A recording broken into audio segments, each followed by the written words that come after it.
बस देखना जरा इधर कि आज मैं आपको सेंटेंस पैटर्न जो बता रहा हूं वो आपके लिए कितना आसान है।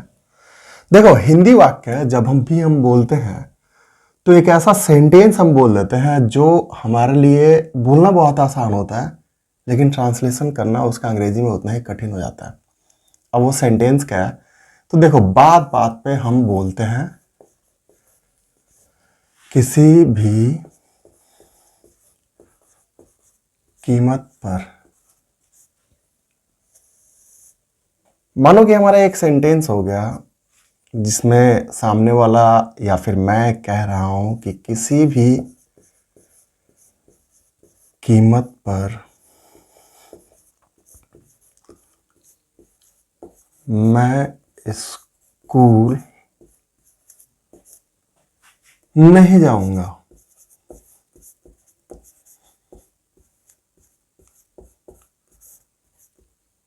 देखो, जब इस टाइप का सेंटेंस मिला है, और ऐसा सेंटेंस देखना आपके आजू बाजू के लोग बहुत ज्यादा बोलते हैं, किसी भी कीमत पर, किसी भी कीमत पर मैं स्कूल नहीं जाऊंगा। इसमें देखना, ये पहला वाक्य खंड हो गया और ये दूसरा वाक्य खंड हो गया। बस इन दोनों वाक्य खंडों को आपको ट्रांसलेट कर देना है, बड़ा इजी है। किसी भी कीमत पर का हो जाएगा एट एनी कॉस्ट। बस हो गया आपका ट्रांसलेशन। किसी भी कीमत पर एट एनी कॉस्ट, कॉमा डाल देंगे। मैं स्कूल नहीं जाऊंगा फ्यूचर टेंस का सेंटेंस है, तो हो जाएगा I will not go to school. अब एक नया सेंटेंस देख लेते हैं। किसी भी कीमत पर सीता रोएगी। बड़ा इजी है, फिर पैटर्न हम वही यूज करेंगे। तो हमारा हो गया एट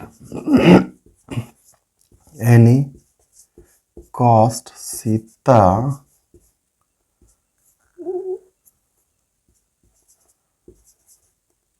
विल वीप। एक और सेंटेंस देखते हैं।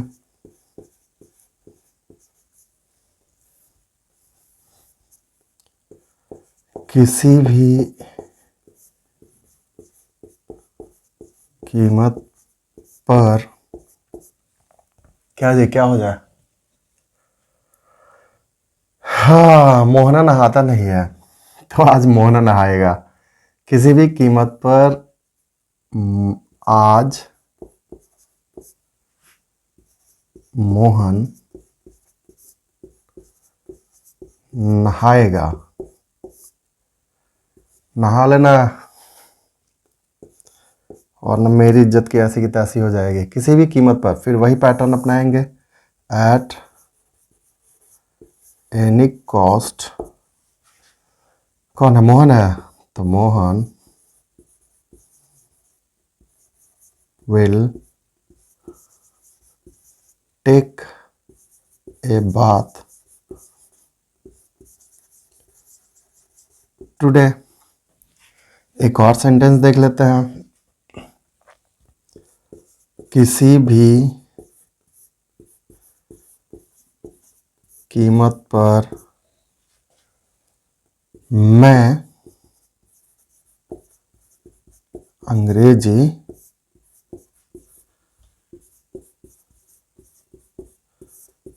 सीखूंगा। फिर वही तरीका अपनाना है। Eight any cost I will learn English.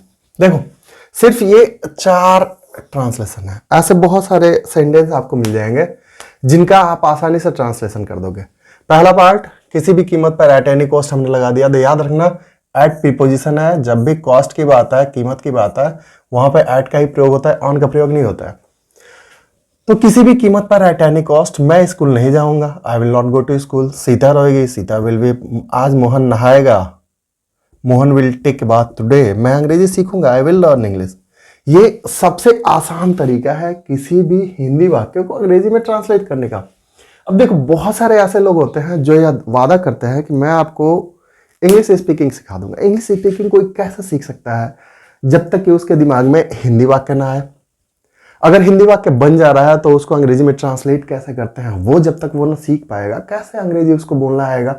और बाय द वे, अगर वो अंग्रेजी का ट्रांसलेशन सीख भी गया और शब्दों का उसका उच्चारण, उसका प्रोनाउंसिएशन नहीं आ रहा हो, वो बोल नहीं पा रहा है ढंग से, तो वो इंग्लिश स्पीकिंग कर ही नहीं सकता है।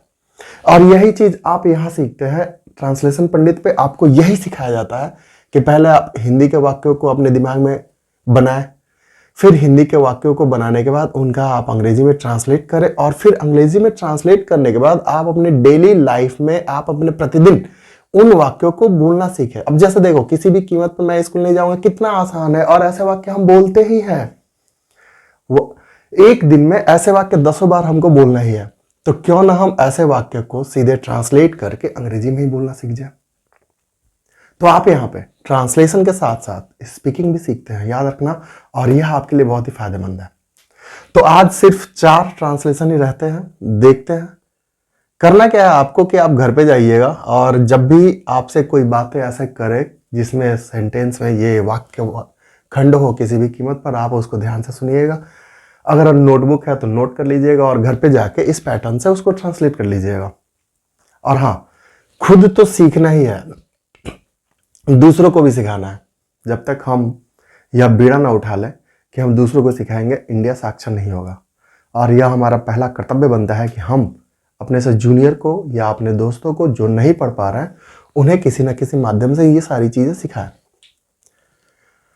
तो चलो आज फिर इतना ही रहने देते हैं, सिर्फ 4 सेंटेंस काफी है आपके लिए, और नेक्स्ट चैप्टर में मिलते हैं कोई धमाके वाले सेंटेंस के साथ। ठीक है, फिर मिलते हैं कल।